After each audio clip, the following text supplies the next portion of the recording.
The stars had always been beautiful to humanity. Distant, mysterious, unreachable. But after the siege of Mars, they stopped being beautiful. They became a threat. The alien fleets had come without warning. Sleek, black vessels that tore through the Martian colonies like fire through paper. No negotiations, no demands, only annihilation.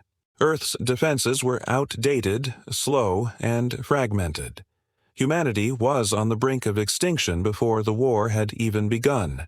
That was the day the Terran Assembly authorized Project Aegis, the creation of Earth-E's first star destroyer. It wasn't meant to be a ship. It was meant to be a statement. The engineers worked in orbit, hidden behind asteroid belts and signal dampeners. Thousands of drones and millions of human hands built the massive vessel piece by piece. The alien races called humans reckless, primitive, and fragile. They weren't entirely wrong, but they underestimated one thing: desperation.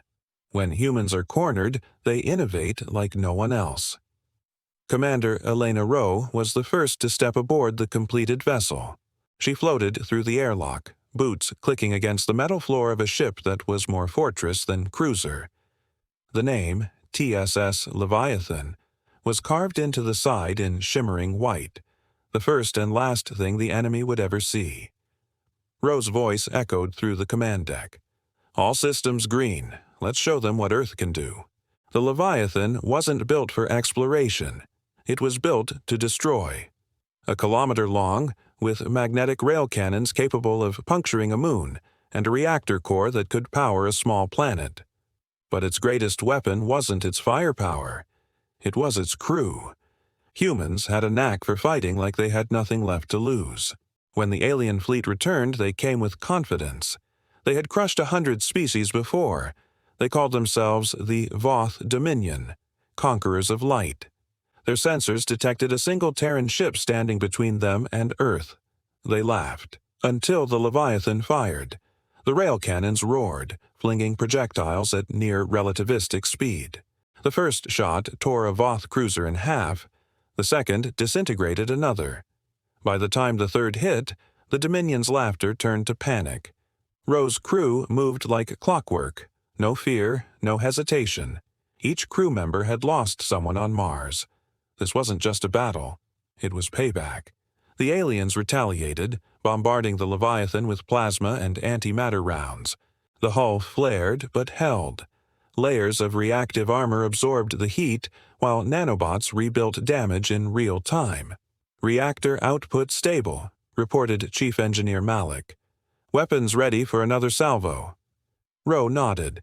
"Then let's finish this." The Leviathan turned its main weapon, the Singularity Lance, toward the enemy flagship.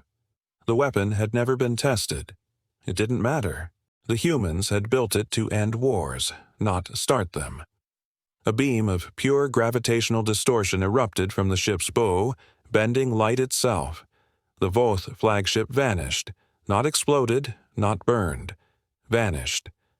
A hole in space where it once stood. Silence filled the void. The remaining alien ships fled, leaving debris and drifting corpses behind.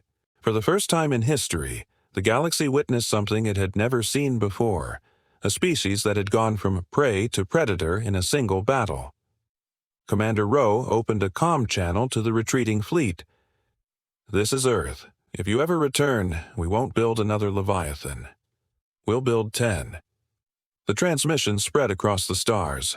The message was clear. Humanity had arrived.